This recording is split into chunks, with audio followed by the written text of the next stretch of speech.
제주에서 실종됐던 30대 여성 장미란 씨로 추정되는 시신이 실종 100여일 만에 발견됐습니다.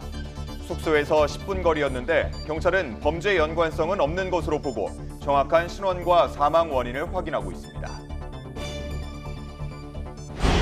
제주 실종 사건을 허위 종결해 긴급 체포됐던 A 경장이 석방됐습니다. 긴급성이 부족하다며 신청한 체포 적부심을 법원이 받아들인 건데 A 경장은 오늘 불구속 상태에서 구속영장 실질 심사를 받게 됩니다. 경찰이 제주 실종 사건 처리 과정뿐 아니라 지휘 감독 체계 전반에 대한 감찰에 착수했습니다. 또 실종 신고를 해제할 때 형사과장에게 처리 결과를 서면으로 보고하도록 하는 절차를 우선 시행하기로 했습니다. 이재명 대통령이 정성호 법무부 장관의 사의를 수리했습니다. 청와대는 국정 운영에 차질이 없도록 신속히 후속 인선에 나설 예정이라고 밝혔는데 미뤄졌던 집권 2년차 개각에도 속도가 붙을 걸로 보입니다.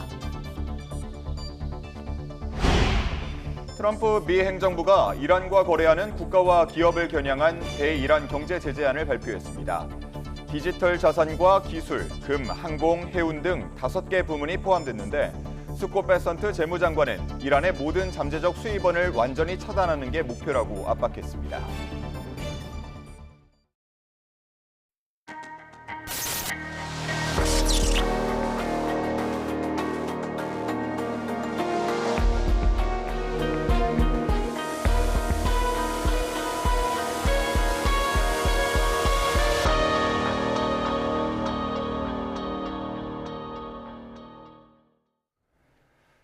시청자 여러분 안녕하십니까? 8월 25일 뉴스타트 1부 시작합니다.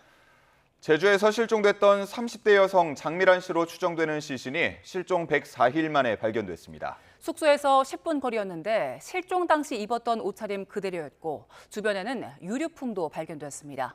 먼저 고재영 기자입니다. 지난 5월 실종된 장미란 씨로 추정되는 시신이 발견된 야자나무 농장에서 경찰이 정밀 감식을 합니다. 시신이 발견된 곳은 평소 장 씨가 반려견과 함께 산책하던 길이었던 것으로 알려졌습니다. 장 씨로 추정되는 시신이 발견된 건 오전 10시 46분쯤입니다. 여성 시신은 뒤로 보이는 야자나무 농장에서 발견됐습니다. 합동수색에 나섰던 경찰이 농장 안에서 찾았습니다. 시신은 실종 당일 집을 나설 때 입은 옷 그대로였고 주변에는 휴대전화와 팔찌 등 유류품도 발견됐습니다. 실종된 지 104일 만이자 경찰이 집중수색에 나선 지 나흘 만입니다. 장 씨는 지난 5월 12일 밤 숙소를 나선 뒤 연락이 두절됐고 사흘 뒤 신고가 접수됐지만 수사는 진행되지 못했습니다. 담당 경찰이 연락이 닿았고 무사하다며 사건을 허위 종결했기 때문입니다. 가족들의 재신고로 뒤늦게 대대적인 합동 수색 끝에 장 씨로 추정되는 시신이 발견됐습니다. 아직 범죄 연관성은 없는 것으로 경찰은 보고 있습니다. 타사를 의심할 만한 흔적이 없다는 거죠. 예, 아직까지는 그렇습니다. 경찰은 부검을 통해 정확한 신원과 사망 원인을 밝힐 예정입니다. 저희가 장미란 씨로 추정을 하고 있고요. 명확하게 하기 위해서 부검을 통해서 확인할 겁니다. 장미란 씨가 머물던 숙소에서 도보로 10여 분 거리밖에 되지 않지만 경찰의 허위 종결로 초기 수색 기회를 놓치면서 실종 100여일 만에야 찾을 수 있었습니다. YTN 고재영입니다. 실종 사건을 허위 종결한 의혹을 받는 제주 경찰관이 지난해 3월부터 종결 처리한 실종 사건이 200건이 넘는 것으로 나타났습니다.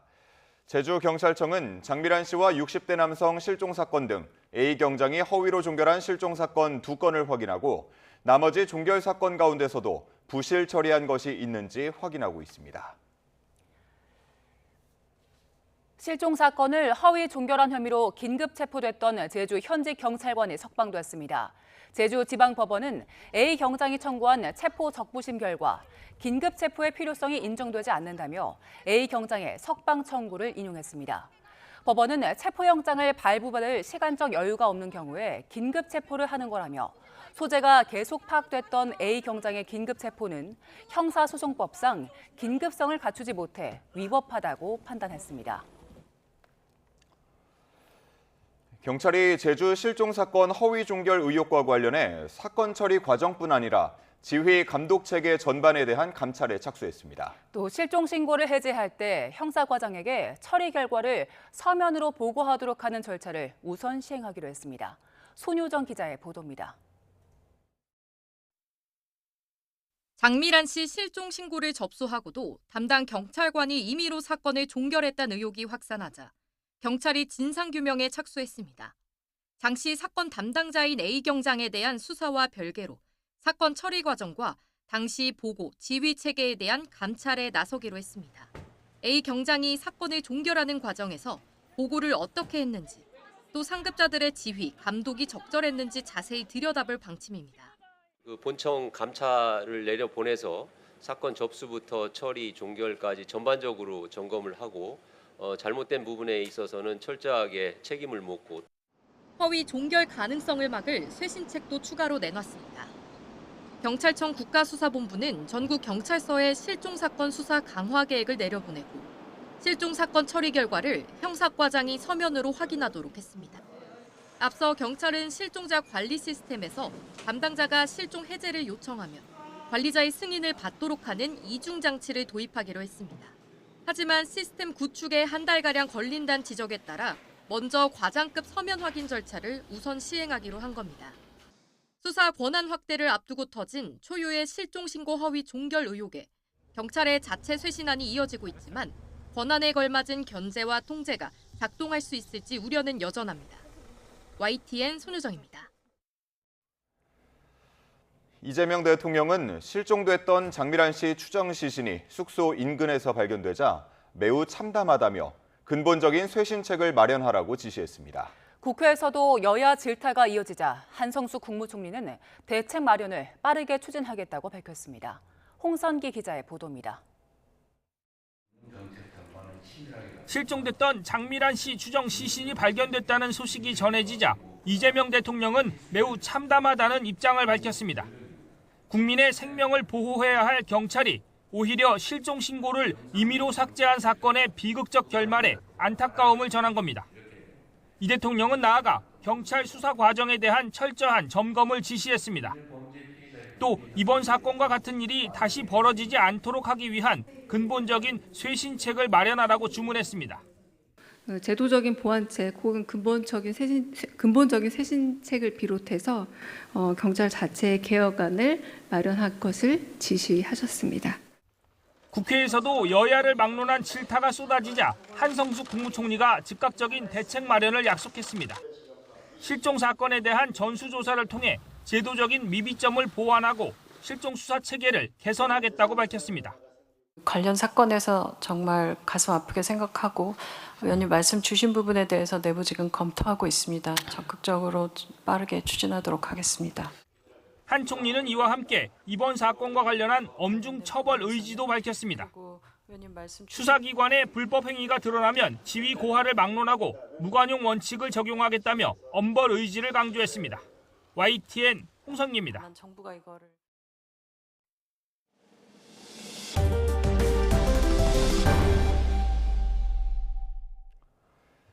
이재명 대통령이 정성호 법무부 장관의 사의를 수리했습니다. 공식적으로 사직서를 낸 지 엿새 만인데요. 정 장관 퇴진으로 집권 2년차 개각식에도 빨라질 전망입니다.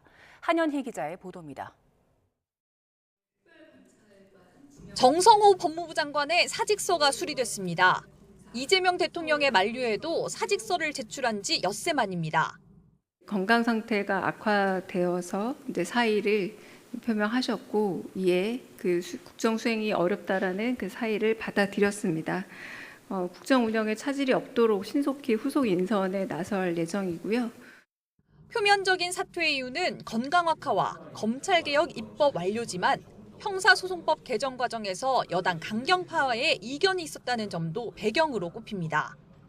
정 장관은 검찰의 수사기소 분리에는 동의하면서도 검사의 보안 수사권까지 전면 폐지하는 방안에는 신중한 입장을 보여왔습니다. 이 대통령의 최측근으로 분류되는 정 장관은 국회로 돌아가 당내 갈등을 조정하고 보안 입법을 챙기는 역할을 맡을 거란 전망입니다. 형사소송법 개정 과정에서 조금 약간 부족했던 부분들이 있거든요. 제가 느꼈던 바는 국회에 가서 좀 당과 함께 좀 여러 가지 논의를 좀 해볼 생각입니다. 정 장관 사이가 수리되면서 미뤄졌던 집권 2년차 개각에도 속도가 붙을 것으로 보입니다. 한성수 국무총리 임명으로 공석이 된 중소벤처기업부에 이어 이제 법무부까지 국무위원 2자리가 비게 됐습니다. 일부 부처 장관 교체 수요까지 맞물려 개각폭이 커질 수 있다는 관측과 함께 국정 동력을 이어가기 위해 소폭 개각 인선을 할 거란 가능성도 거론됩니다. YTN 한현입니다. 이재명 대통령이 대통령 친인척과 고위급 참모진을 감시하는 특별감찰관 후보자로 최길수 변호사를 지명했습니다. 강유정 청와대 수석 대변인은 어제 춘추관에서 브리핑을 통해 이 같은 인선 소식을 전했습니다. 검찰 출신인 최 후보자는 광주지검 특수부장, 서울고검 감찰부 검사, 서울 남부지검 중요경제범죄조사단 부장검사 등을 역임했는데 강 수석 대변인은 최 후보자가 감찰과 권력형 비리 수사에 전문성을 갖춘 법조인이라고 평했습니다. 최근에 대법관 후보 서면 제청 관련 논란이 이어지는 가운데 조희대 대법원장은 국가 권력의 자의적 행사 통제 등을 위한 법의 지배의 중요성을 강조했습니다. 다만 서면 제청 논란에 대해서는 침묵을 이어갔습니다. 안동준 기자입니다. 조희대 대법원장이 후임 대법관 서면 제청 논란 이후 첫 공식 석상에 섰습니다. 지난 18일 문제가 불거지고 정부 여당과 갈등이 이어지는 가운데 행사에 여당 소속 서영교 법사위원장 등도 참석하며 더 시선이 쏠렸습니다. 축사를 위해 연단에 선 조 대법원장. 국가 권력의 자의적 행사를 통제할 법의 지배라는 가치가 더 소중해졌다고 말했습니다. 법치주의의 실질적 구현이라는 사법부 책무도 강조했습니다. 원론적 답변이지만 최근 상황과 결부돼 다양한 해석을 낳았습니다. 이후 퇴장하는 조 대법원장에게 청와대와 합의 없는 제청이 부당하지 않느냐는 등 취재진 질문이 이어졌지만 조 대법원장은 침묵을 지켰습니다. 합의 없는 제청 부당하다는 지적 어떻게 죄송합니다. 지나가겠습니다. 반려 가능성도 나오는데 입장 있으십니까? 청와대의 제청 반려나 재제청 요구, 임명 동의안 송부 거부 등 향후 다양한 시나리오의 열쇠를 정부 여당이 쥔 상황. 국회법사위가 오는 31일 출석을 요구한 상황에서 조 대법원장의 대응에 관심이 쏠립니다. YTN 안동준입니다. 조희대 대법원장의 대법관 후보 서면 제청 논란을 둘러싼 여야 공방도 계속해서 거칠어지고 있습니다. 더불어민주당은 자율개혁에 실패한 검찰을 반면교사로 삼으라고 압박했고 국민의힘은 대법원장을 탄핵할 자신이 있다면 해보라고 맞섰습니다. 권준수 기자입니다. 일방적인 통보인지 정당한 절차인지 대법관 후보자 서면 제청을 둘러싼 공방이 국회에서 다시 펼쳐졌습니다. 예산결산특별위원회에선 대통령의 임명권이 침해되는지를 놓고 야당의 질의가 이어졌는데 청와대 내에 강한 불쾌감이 공유되고 있다 이렇게 얘기했습니다. 이번 서면 제청에 법적 문제가 있습니까? 홍익표 정무수석은 임명권 침해이자 기존 관행이 깨진 건 분명하다고 답했습니다. 기존의 관행에서는 상당히 동떨어져 있고 대통령의 좋습니다. 임명권이 일정 정도 침해됐다는 인식에 대해서는 공감하고 있습니다. 논란의 당사자 조희대 대법원장을 향한 민주당의 공세 수위도 한층 더 높아졌습니다. 김민석 대표는 자율개혁의 기회를 놓친 검찰이 강제개혁을 맞았던 사례를 거론하며 사법부도 반면교사로 삼으라고 압박했습니다. 대법원장은 꼼수 두고 행정처장은 옹호하고 사법부는 침묵하는 현 상황이 비겁합니다. 구체적인 법 개정도 예고했습니다. 대법관 후보추천위원회가 무력화되지 않도록 관련 법을 손질하겠다는 의지를 드러낸 건데 법원행정처 폐지 카드도 다시 거론되고 있습니다. 법 기술자로서 자신에게 아주 유리한 쪽으로서의 지형을 삼고자 하는 것 같아요. 그런 차원에서 아마 법적 정비를 반면 국민의힘은 집권 여당이 사법부 독립을 무너뜨리고 있다고 강력히 반발했습니다. 사실상 이재명 대통령의 공직선거법 사건을 대법원이 유죄 취지로 파기환송한 것에 대한 정치적인 보복이라고도 꼬집었습니다. 말로만 하는 공갈 협박은 그만하고 자신이 있으면 대법원장 탄핵 소추 한번 시도해 보십시오. 민주당 지도부는 당장 대법원장 탄핵 카드를 꺼내는 데에는 신중한 기류를 유지하는 모습입니다. 다만 현안 질의를 위해 조 대법원장의 증인 출석을 요구한 오는 31일 법제사법위원회 전체 회의가 사태의 분기점이 될 전망입니다. YTN 권준수입니다. 더불어민주당 김민석 대표가 국민의힘 장동혁 대표와의 첫 회동을 통해 정례화를 넘어 수시로 만남을 갖자고 제안했습니다. 장 대표도 자주 만나자는 제안에 적극 공감한다며 화답했지만 여러 현안을 두고는 날카로운 신경전도 벌어졌습니다. 양동훈 기자입니다. 민주당 김민석 대표와 국민의힘 장동혁 대표가 환한 미소로 손을 맞잡습니다. 김 대표 취임 인사차 열린 상견례 자리답게 대화 초반엔 덕담이 오갔고 정례화를 넘어 수시로 대화하자는 데도 뜻을 모았습니다. 늘 뵐 때마다 따뜻하고 늘 이렇게 미소 지어주시는 그런 인품이 좋으신 그런 또 리더시고 서로 직접 만나서 수시로 대화를 하자는 그 제안에 저도 적극 공감을 하겠습니다. 그러나 장 대표가 조희대 대법원장의 서면 제청 논란 등 최근 전국 현안들을 곧바로 언급하면서 신경전이 이어졌습니다. 노무현 전 대통령이 갈등 국면에서 최종영 당시 대법원장의 제청 의사를 수용한 사례를 언급한 건데 민주당이 노무현 정신을 계승하고 있는 그런 정당인 만큼 사법부의 독립이라는 관점에서 그리고 법치주의를 수호한다는 관점에서 김 대표는 20여 년 전 일이라며 선을 그었습니다. 20여 년이 지난 상황에서는 전체적인 절차를 포함한 모든 수준이 정상화돼야 된다라는 차원에서의 저희들이 접근을 하고 있다라는 말씀을 드리겠습니다. 이 과정에서 여야 대표 간 반박과 재반박이 이어지는 이례적인 상황이 연출되기도 했습니다. 장 대표는 부동산 정책과 미래 대응 기금을 두고도 정책 방향 전환이 필요하다며 비판을 이어갔고 김 대표는 공감이 가는 부분이 많다며 부동산 문제를 초당적으로 논의하는 틀을 만들어 보자고 답했습니다. 민주당에서는 두드리면 열릴 것이라며 관계 개선을 기대하는 분위기도 역력하지만 국민의힘은 민생 입법에는 협조하겠다면서도 여당의 태도 변화가 우선이라고 각을 세웠습니다. 소통을 강점으로 내세우고 있는 김민석 대표가 꽉 막혀있던 여야 관계를 조금이라도 풀어나갈 수 있을지 관심입니다. YTN 양동훈입니다. 도널드 트럼프 미국 행정부가 디지털 자산과 기술, 금, 항공, 해운 등 이란과 관련한 2차 제재를 발표했습니다. 스콧 베선트 미 재무장관은 이란 정권이 실패하고 있는 경제를 떠받치기 위해 이용하는 5개 핵심 부문을 제재 대상으로 지정한다며 이같이 밝혔습니다. 이어 새로운 미국의 제재는 이란의 모든 잠재적 수입원을 차단하는 것을 목표로 하고 있다며 각국의 이란과의 경제적 관계를 끊지 않을 경우 보복에 직면할 거라고 말했습니다. 그러면서 이란을 대신해 자금을 세탁하는 모든 기관은 미국 달러 시스템에서 퇴출될 거라며 이제 시계가 움직이기 시작했다고 강조했습니다. 다만 이번 이란 제재에 중국이 포함되는지에 대한 질문에는 누구도 제재에서 벗어나지 못한다며 직답을 피했습니다. 이란이 호르무즈 해협 통항 규정을 위반한 유조선 45척을 블랙리스트에 올리고 이들 선박과 환적하는 모든 선박도 조치할 거라고 경고했습니다. 현지 시간 24일 이란 언론들은 호르무즈 해협 관리를 위해 신설된 페르시아만 해협청이 전날 SNS에 제재 대상 선박 45척을 공개했다고 보도했습니다. 해협청은 이들 선박에 벌금을 부과하거나 화물을 압류할 수 있다고 경고했습니다.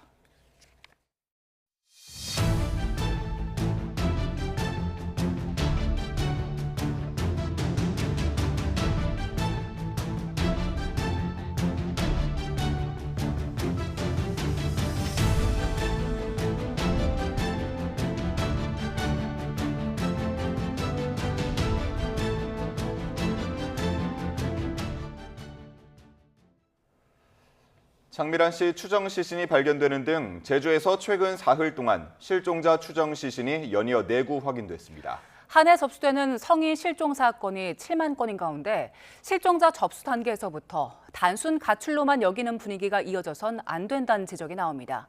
윤태인 기자의 보도입니다. 장미란 씨 추정 시신 발견 전날 제주에선 지난달 2일 실종 신고됐던 60대 남성이 숨진 채 발견됐습니다. 이 남성 역시 당시 사건의 같은 경찰 담당자가 사건을 허위로 종결 처리했던 것으로 나타났습니다. 이외에도 과거 신고 접수된 실종자 추정 시신이 확인되는 등 2명이 추가로 숨진 채 발견됐습니다. 사흘 동안 4명째입니다. 경찰이 사건 초기 골든타임을 놓쳤다는 지적이 잇따르는 가운데 해마다 경찰에 접수되는 성인 실종자는 7만 명이 넘는 것으로 나타났습니다. 지난해 실종 신고 접수 성인 7만 814명 가운데 99.7%가 경찰 수색 없이 사건이 마무리됐는데 이 가운데 89.4%가 하루 만에, 99%가 한 달 안에 조사와 수사가 해제됐습니다. 이처럼 짧은 시간 안에 사건이 종결 처리되는 건 곧바로 소재가 확인되거나 실종자가 스스로 귀가하는 경우가 많기 때문입니다. 또 실종 관련 현행법은 아동이나 치매 환자, 지적장애인 등의 실종을 막는 데에 초점이 맞춰져 있는데 이 같은 상황들이 복합적으로 작용해 경찰의 안이한 인식을 키웠다는 분석도 나옵니다. 다만 실종자가 실제 위험에 처했을 가능성도 있는 만큼 초기 대응 시 성인 실종 사건의 위험성을 낮게만 판단해서는 안 된다는 지적이 나옵니다. 실종이라고 하는 것과 가출이라고 하는 그 개념이 이렇게 같이 오버랩이 돼 있어요. 가출을 했다가 집에 돌아와서 마무리가 된 것인지 아니면은 마무리가 됐다라고 이렇게 보고를 했는데 실제로는 마무리가 안 된 것인지 그것에 대한 어떤 구분은 또 별개의 문제라고 봅니다. 경찰이 성인 실종 사건 초동 수사 시스템 개선에 나선 가운데 그동안 실종 사건들을 어떻게 처리해왔는지 원점에서부터 다시 살펴봐야 한다는 목소리가 커지고 있습니다. YTN 윤태인입니다. 실종 사건 2건을 허위로 종결시킨 경찰관이 긴급체포 요건 미흡으로 석방되면서 경찰의 수사력에는 또다시 물음표가 붙었습니다. 실종자 수색에 골든타임을 날려버린 경찰이 긴급체포 요건조차 몰라내는 비판에 직면하면서 경찰에게 넘어간 수사권 전체로 그 불똥이 튀고 있습니다. 강희경 기자입니다. 경찰관의 무사하다는 거짓말을 믿고 실종된 가족을 기다렸던 시간. 돌아온 건 차디찬 시신과 경찰에 대한 배신감이었습니다. 잘 있는데 이제 신고자한테는 알리지 말아 달라고 한다고 통화가 됐다 이렇게 연락을 받았죠. 경찰에서 그렇다고 하니까 저는 그냥 알겠다고 하고 잘 있는 줄 알았죠. 굳이 뭐가 나온다면 숨기지 말고 제대로 바로바로 얘기 좀 해주셨으면 좋겠고 꼭 언니를 찾아주셨으면 좋겠습니다. 경찰이 수사를 덮어버린 사이 골든타임은 허망하게 지났습니다. 장미란 씨 사안이 워낙 크게 이슈가 되니까 가족들이 그걸 보고 연락을 해서 확인이 된 거잖아요. 이런 부분들을 놓자면 이 수사력의 한계에 대한 부분 우리가 좀 뼈아프게 지적할 수밖에 없을 것 같고요. 유족의 원통함이라도 풀어주겠다며 수사에 나선 경찰은 사건을 덮은 혐의로 A 경장을 긴급 체포했습니다. 하지만 법원의 판단은 긴급 체포 요건을 충족하지 않는다였습니다. 경찰인 A 경장조차 자신의 석방을 예감하고 체포적부심을 신청하는 상황에서 정작 수사경찰은 법 검토를 제대로 못한 것 아니냐는 비판을 피하기 어렵습니다. 더 큰 문제는 수사 차질입니다. 긴급 체포 상태에서 확보한 A 경장의 진술이나 증거가 위법하게 수집된 증거로 판단되면 재판 과정에서 논란이 일 수도 있습니다. 체포적 부심이 인용이 됐다 하더라도 유죄 무죄 판단에는 전혀 지장은 없다라고 볼 수 있겠고요. 다만 그렇게 불법적인 긴급 체포가 진행된 상태에서 수집한 증거들의 증거 능력에 대한 공격은 이루어질 수 있어요. 나중에. 수사 조작의 임의 종결, 기본적인 긴급 체포 요건조차 몰라 피의자에게 석방기를 열어준 경찰의 무능함. 여기에 허점을 노려 잽싸게 적부심을 신청한 피의자 경찰관의 태도까지 더해지며 국민의 시선은 차가워지고 있습니다.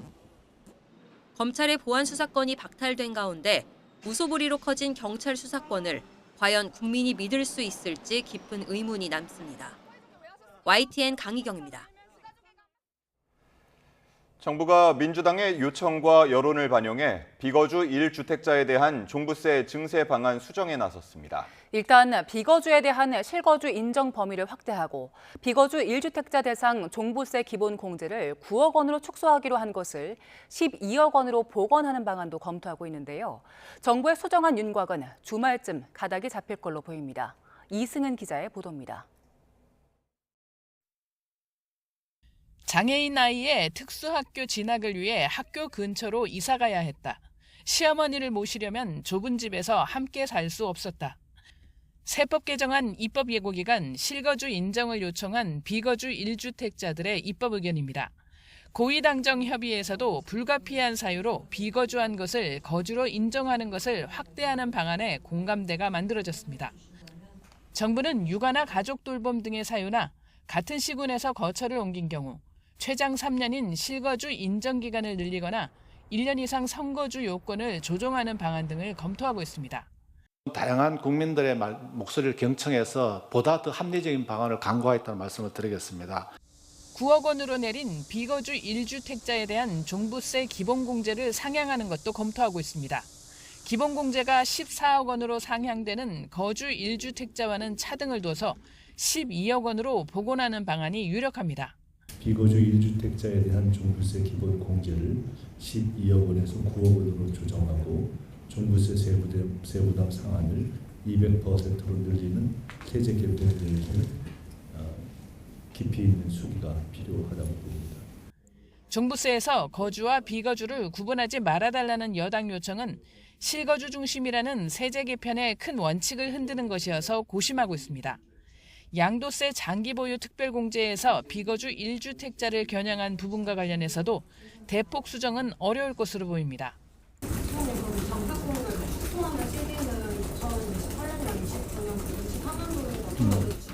아니 그런 내용까지는 뭐 제가 말씀드리기는 어려울 것 같고요. 비거주에 대해서 인센티브 제도를 하다 보니까 다 보유를 하려고 합니다. 주택 내가 어디다가 보유하고 살지는 않으면서 하다 보니까 이게 주택 시장을 좀 왜곡시킬 수 있어서 그런 부분에 대해 정상화를 했는데 세제 개편안은 다음 달 1일 국무회의에 상정되고 3일 국회에 제출될 예정입니다.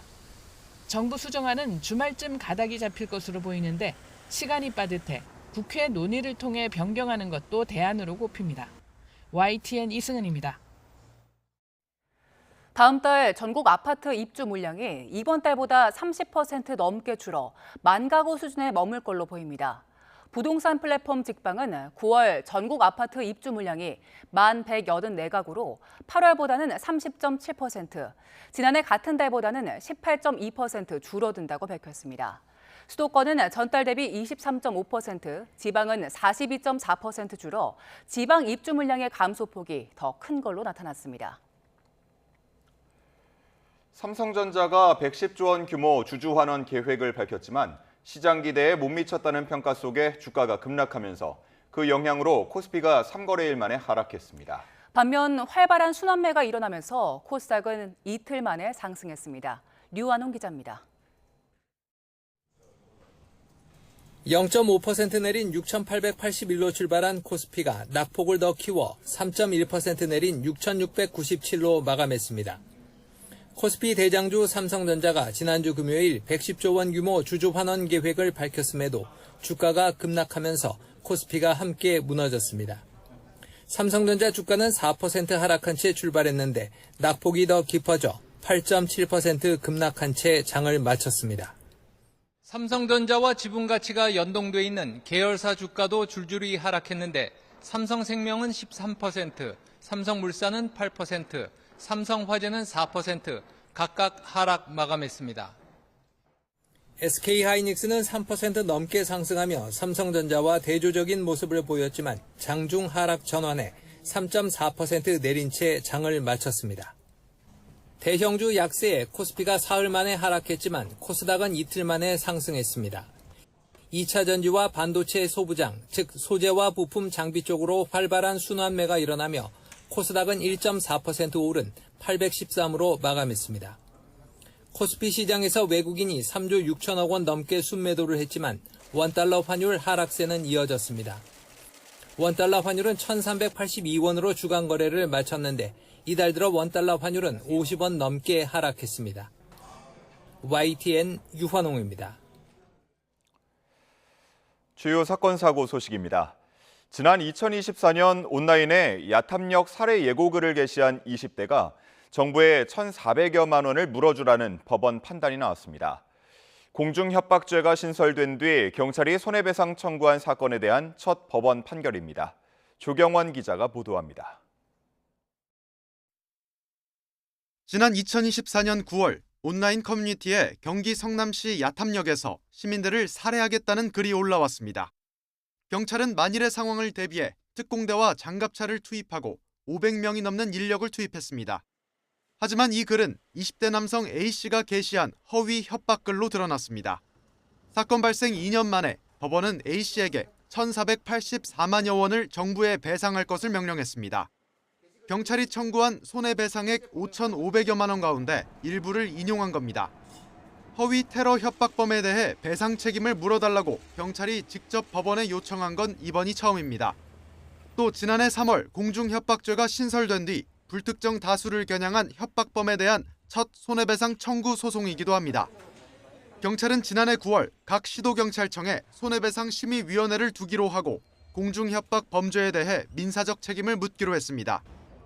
신세계백화점 본점과 카카오 본사, 광화문 BTS 공연 등에 대한 허위 테러 협박범들을 상대로도 손해배상 소송이 진행되고 있습니다.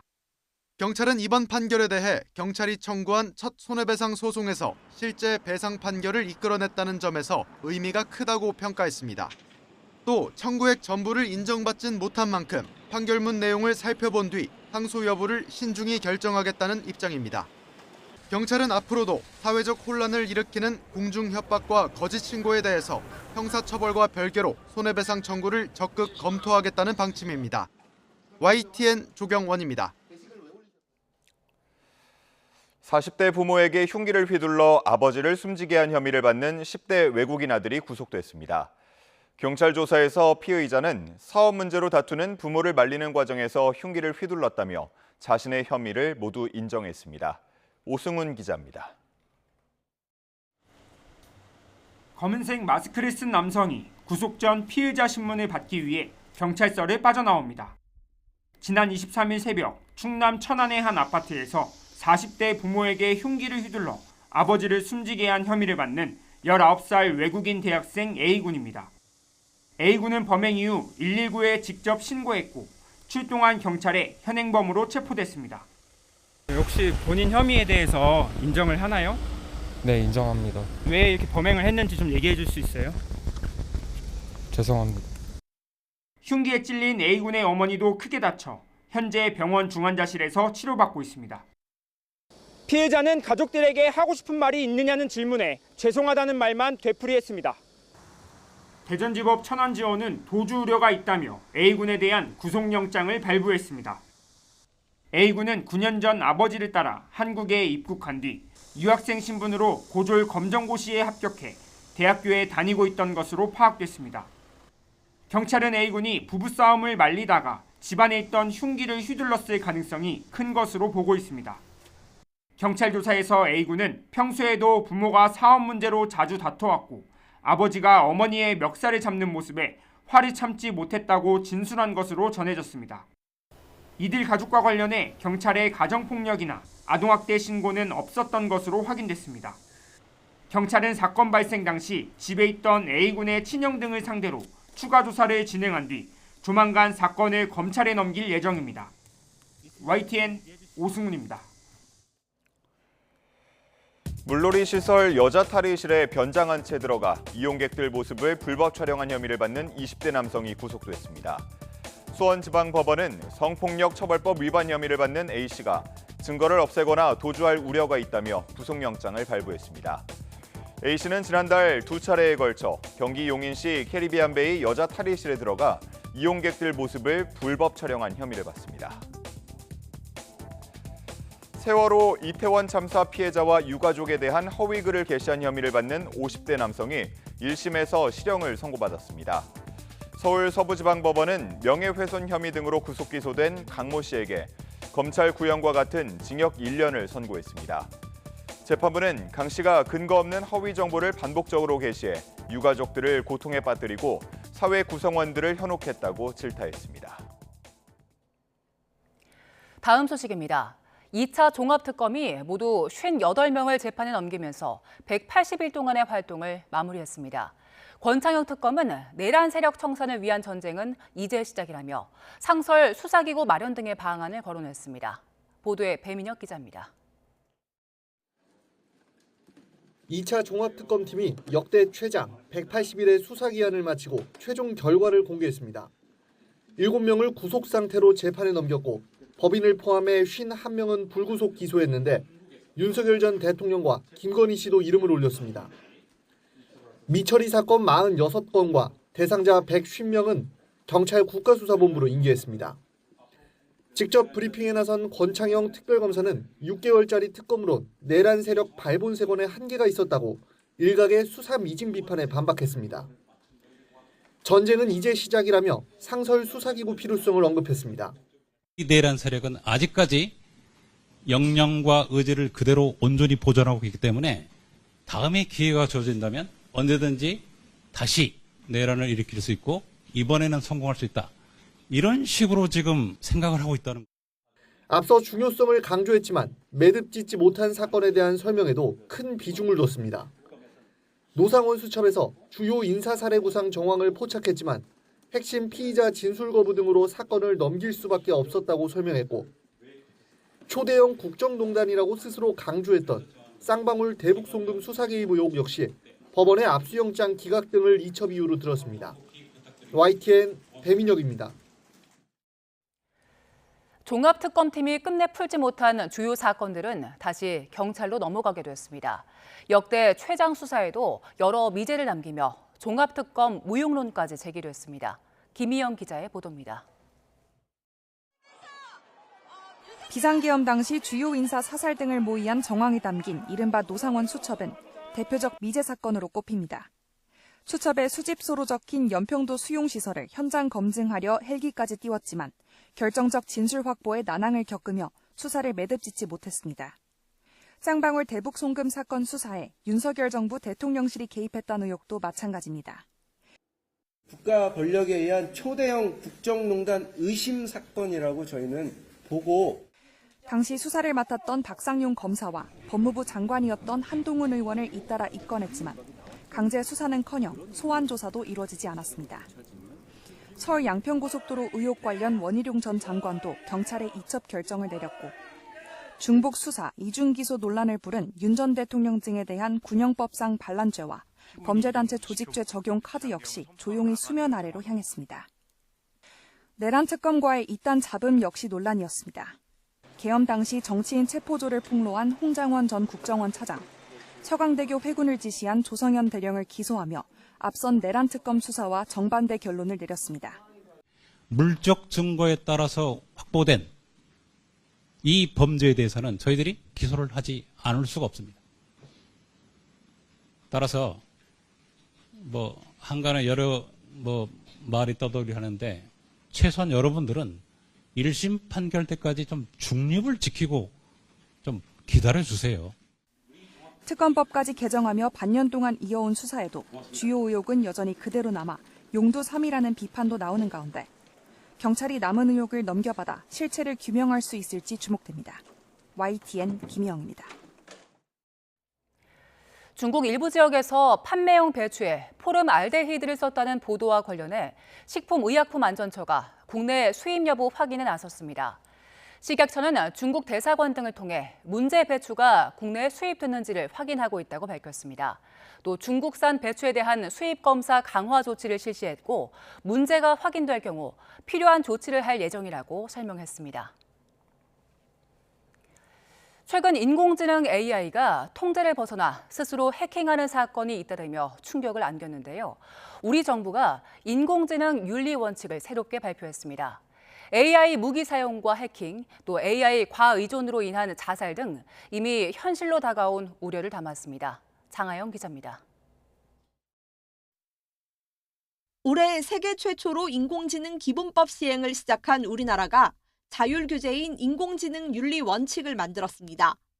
AI가 전쟁의 게임 체인저로 급부상하며 통제 가능성이 주요 화두로 떠올랐습니다. 미국은 마두로와 하메네이 공습 과정에서 팔란티어와 엔트로픽의 AI 기술을 사용했는데 사실상 인간 역할은 어느 쪽 버튼을 누르느냐 수준으로 축소됐습니다. 엔트로픽은 인간이 배제된 완전 자율 무기에 반대하며 미국 정부와 갈등을 빚기도 했습니다. On the side of risks, I'm concerned about the autonomous behavior of AI models their potential for misuse by individuals and governments, and their potential for economic displacement.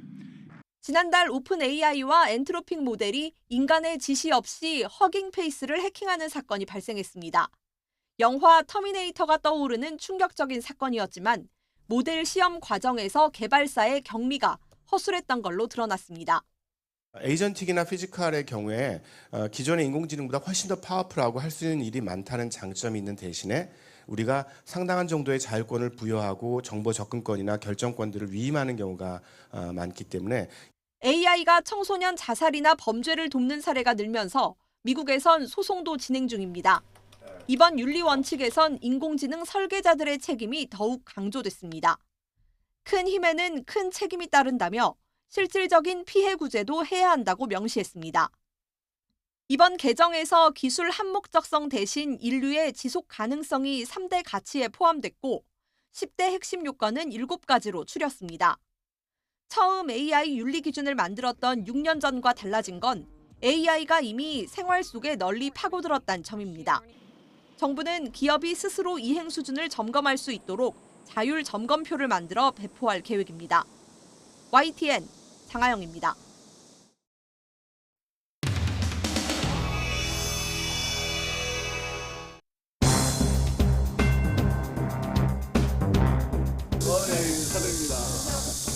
축하드립니다.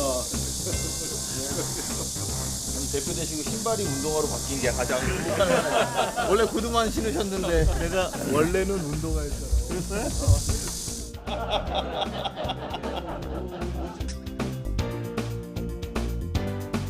여기서 여기 오는 게 그렇게 어렵다. 여기서 여기 오는 게 그렇게 어렵다. 비거주 1주택자에 대해서는 현실의 다양한 부득이한 비거주 사유를 폭 넓게 인정하면서 사각지대가 없어져야 한다고 생각합니다.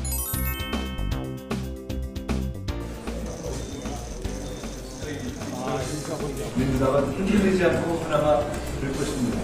믿고 지켜봐 주시고 도와주십시오. 감사합니다.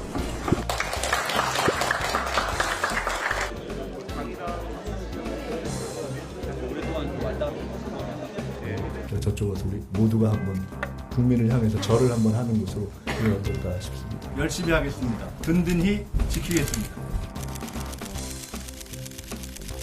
든든히 지키겠습니다. 국제 무대에서 국익을 수호하고 국가 경제 성장을 뒷받침했습니다. 민주당의 새로운 당대표가 된 김민석 씨가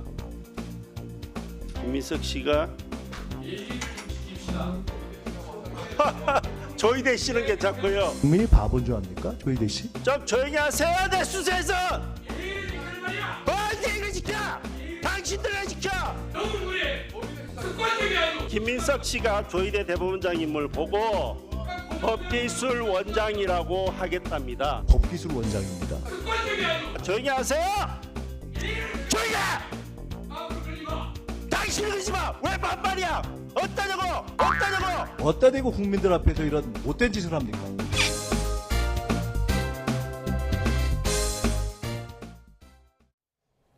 끝으로 날씨 알아보겠습니다. 서울을 포함한 곳곳으로 폭염 경보가 확대한 가운데 오늘은 중부지방을 중심으로 소나기가 지나가겠습니다. 자세한 내용은 기상센터 연결해서 알아봅니다. 원희다 캐스터, 날씨 전해주시죠. 네, 밤사이에도 더위가 지속한 가운데 현재 수도권과 영서 지방에 소나기 구름이 발달해 있습니다. 특히 경기도 양주에는 시간당 20mm 안팎의 강한 비가 집중되고 있는데요. 오늘 중부 지방을 중심으로 최대 60mm의 요란한 소나기가 지나가겠습니다. 현재 전국 많은 지역에 폭염 경보가 발효 중이고 밤사이 곳곳에서 열대야가 나타났습니다. 현재 서울 기온은 26.5도, 제주 26.9도를 나타내고 있습니다. 한낮에는 서울 32도, 광주와 대구, 부산 35도까지 크게 치솟겠고요. 습도가 높아서 체감상 더 덥게 느껴지겠습니다. 오늘 소나기 소식이 없는 남부지방은 대체로 맑겠습니다. 다만 아침까지 전북 내륙에는 안개가 짙게 끼겠습니다. 내일은 중북부 지방을 중심으로 비가 조금 내릴 전망입니다. 날씨였습니다. 이상으로 뉴스타트 1부 마칩니다. 잠시 후 2부가 이어집니다. 시청해주신 여러분 고맙습니다.